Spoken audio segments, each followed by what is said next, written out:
Alright guys, सो हमने अपने इस HTML के कोर्स में काफ़ी चीज़ें देखी हैं। अब मैं यहाँ पर आप लोगों को आईडी और क्लासेस के बारे में बताऊंगा और एक बहुत ही अहम कॉन्सेप्ट है आईडी और क्लास। अगर आप लोगों ने ये प्लेलिस्ट अभी तक एक्सेस नहीं किया तो इसको एक्सेस करें, बुकमार्क करें, सेव करें और चलो आगे बढ़ते हैं।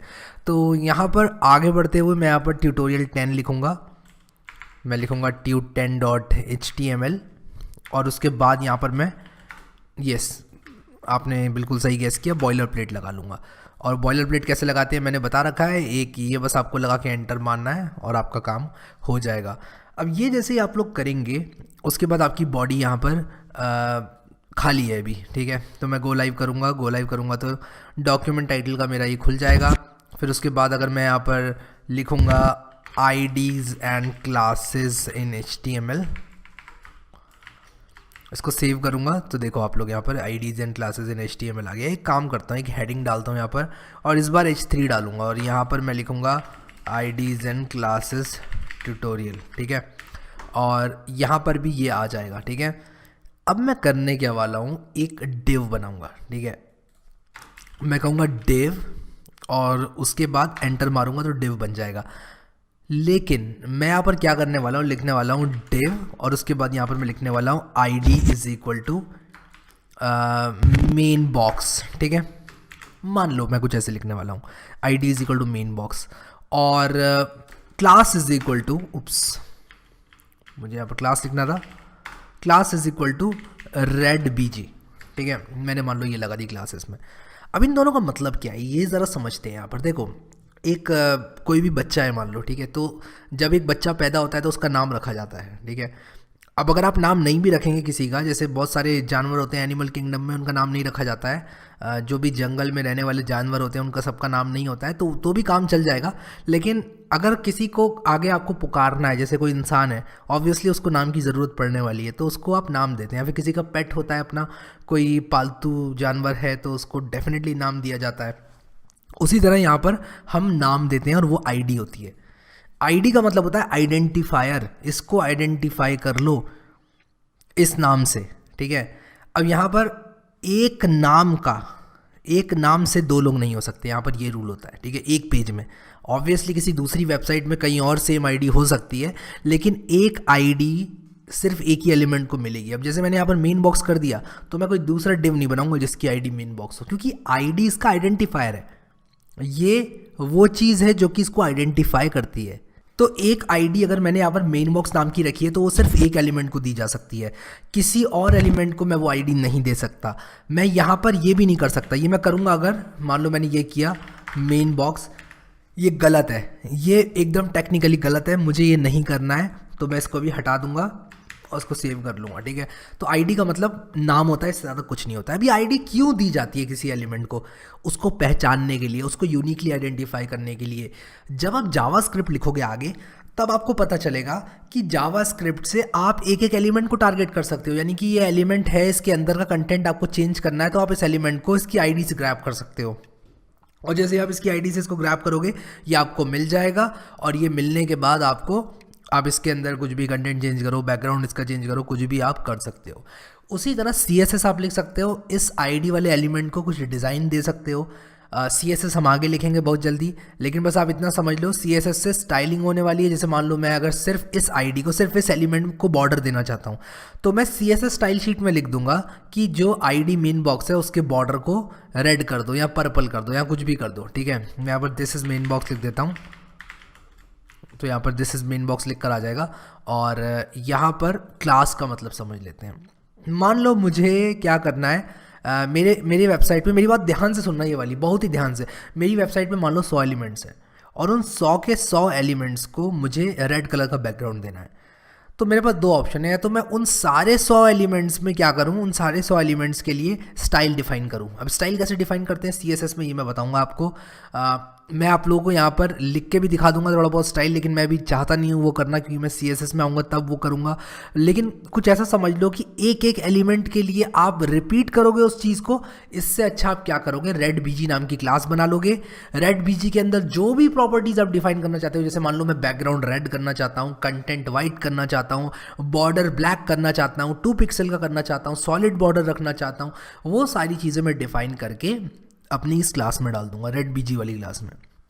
और ये जो रेड बीजी वाली क्लास है, ये मैं जिस एलिमेंट को दूंगा उसके अंदर वो सारी प्रॉपर्टीज़ आ जाएंगी। तो क्या किया मैंने, रेड बीजी के अंदर काफ़ी चीज़ें डिफाइन कर दी कि भाई इसका कलर ये हो, बैकग्राउंड ये हो, बॉर्डर ये हो, बॉर्डर कलर ये हो, मार्जिन ये हो, पैडिंग ये हो, सब चीज़ें पढ़ेंगे आगे। बट सारी चीज़ें डिफाइन करके मैं जिस एलिमेंट को ये क्लास दे दूंगा, वो एलिमेंट के अंदर क्या होगा, उस एलिमेंट के अंदर वो सारी प्रॉपर्टीज़ आ जाएंगी। अब एक बात ध्यान से सुनना, एक एलिमेंट की सिर्फ एक आईडी हो सकती है और एक आईडी सिर्फ एक एलिमेंट में हो सकती है, यानी कि मैं कहीं और ID equal to main box नहीं लगा सकता। लेकिन क्लासेस के साथ ऐसा नहीं है।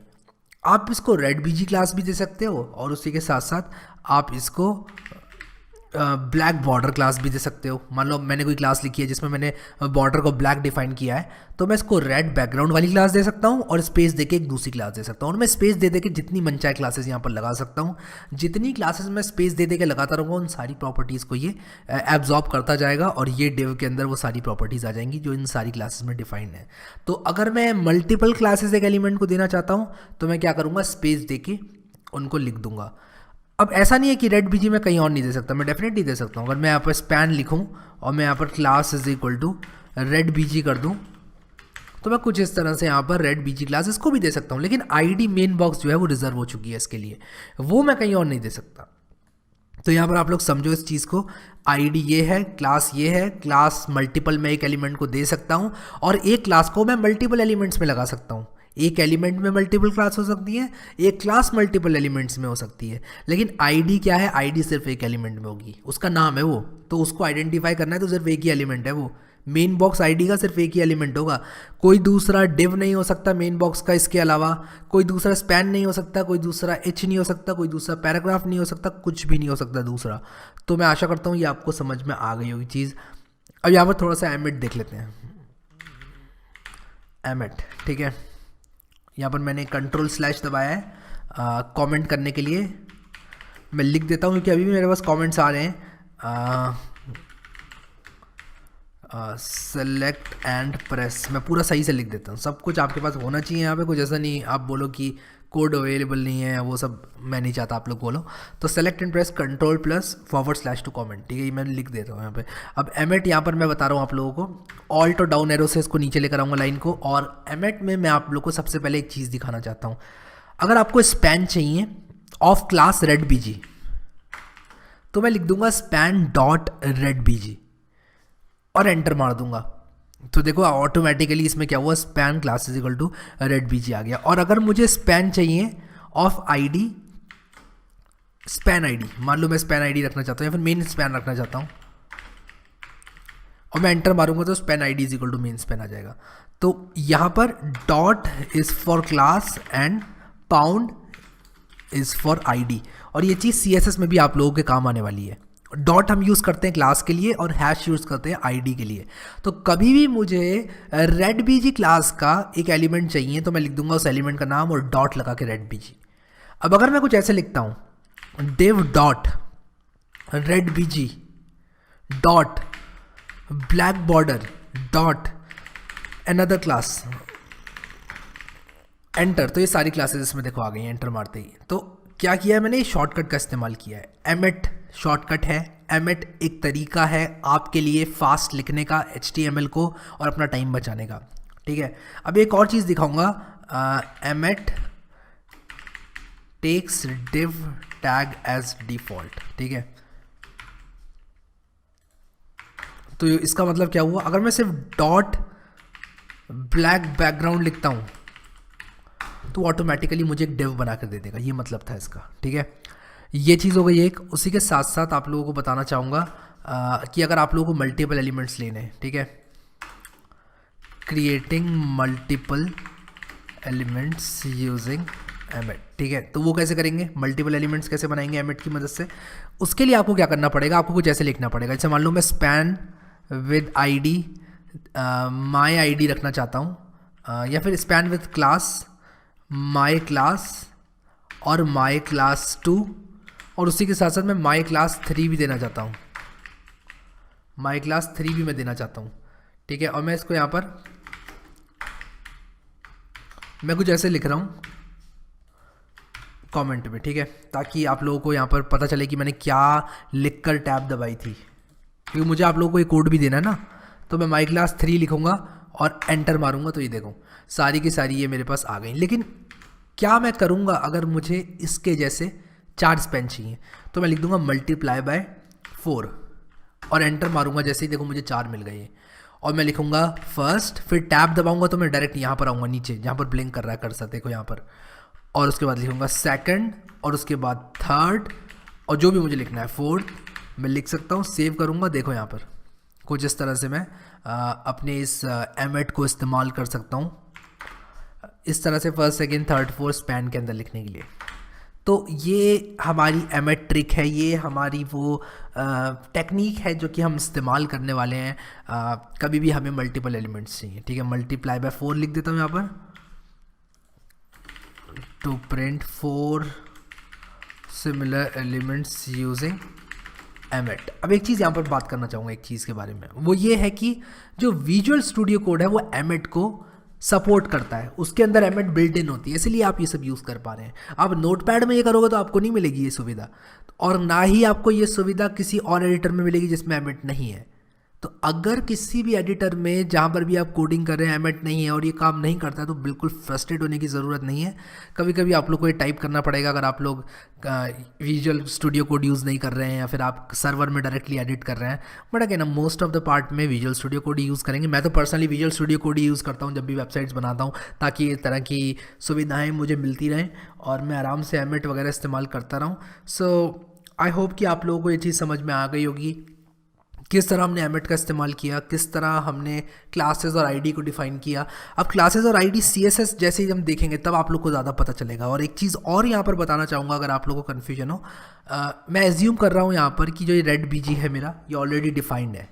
मेरा रेड बीजी ऑलरेडी मैंने सीएसएस में डिफाइन करके इसका कुछ कुछ दे रखा है। ठीक है, क्योंकि अगर मैंने रेड बीजी के अंदर कोई प्रॉपर्टी डाली ही नहीं है तो मुझे कुछ यहाँ पर स्पैन में या फिर ये डिव में कुछ देखने को ही नहीं मिलेगा, मुझे रेड बैकग्राउंड ऐसे नहीं मिलेगा। तो ये जो रेड बीजी है कोई HTML या CSS की प्रॉपर्टी नहीं है, ये मैंने क्लास डिफाइन करी है अपने आप, और इसके अंदर मैं प्रॉपर्टीज़ डिफाइन कर सकता हूँ। तो जब हम CSS देखेंगे तब मैं वहाँ पर आप लोगों को दिखाऊंगा कि किस तरह क्लास का नाम लिखकर हम उसके अंदर प्रॉपर्टीज़ डिफाइन कर सकते हैं।